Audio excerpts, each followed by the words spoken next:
Hey everybody, welcome to another week. Great to be with you. Excited for the things you're going to be reading this weekend and thinking about. And as I'm sort of thinking about this next week, I'm also reflecting on last week. And this is like classic sort of teacher teaching and learning experiences that I often have. Like I've been in a number of different venues this week in different types of teaching and learning spaces. And there have been some experiences that I've had where literally people have come up to me and been like, that what you said and what we talked about like moved me to tears, and like I'm like seeing people visibly moved. And those are the moments when you're like, oh my gosh, like teaching is awesome, and I'm so glad to be a part of it, and I can't believe it.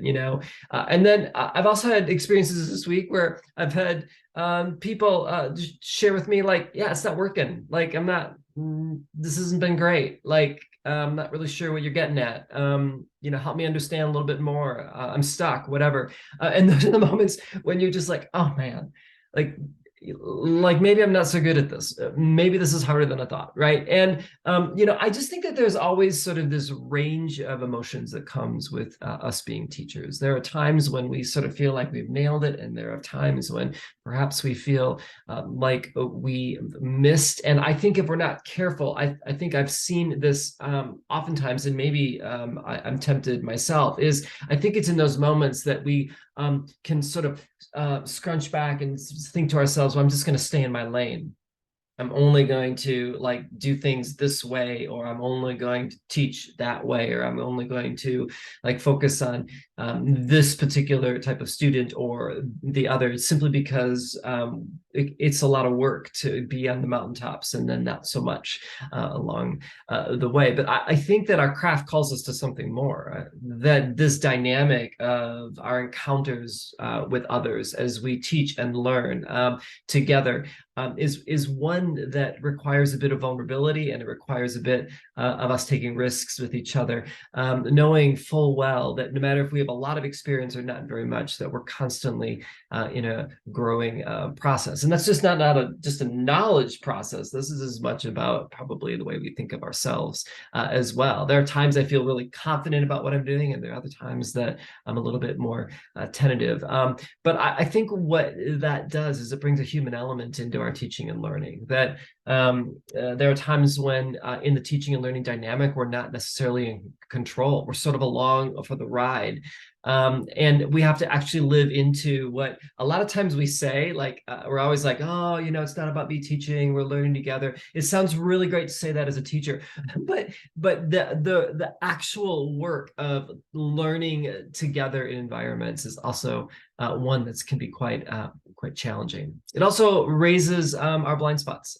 It shows us the spaces where we're really great, and maybe the places where we need to grow. So I'm excited for you to do the reading this week. Again, I'm just trying to give you some different looks as we think about the ways that the teaching and learning continues to evolve and grow, and we take on different perspectives as we consider the wide range of learners and people in the world that we want to support and encourage, and we want to draw out their voices and also learn from their experiences as well. And I think that new approaches can give us new lenses to see each other and the students that we work with in new and profound ways. So I hope you enjoy it.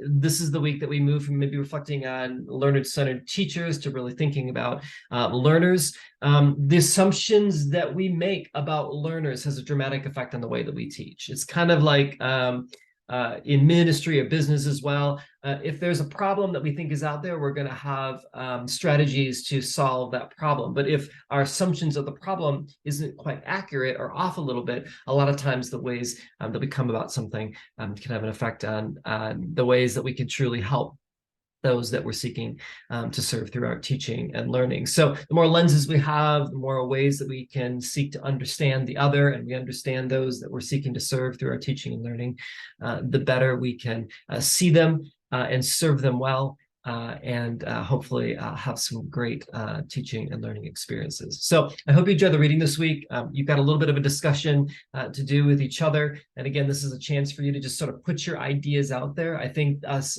expressing them, even as something as simple as a discussion board, can be one way to just sort of begin to give language to maybe some of the senses or feelings or ideas that we're trying to develop along the way. And we'll look forward to reading each other's reflections with that as well. So have a great week. Appreciate all of you.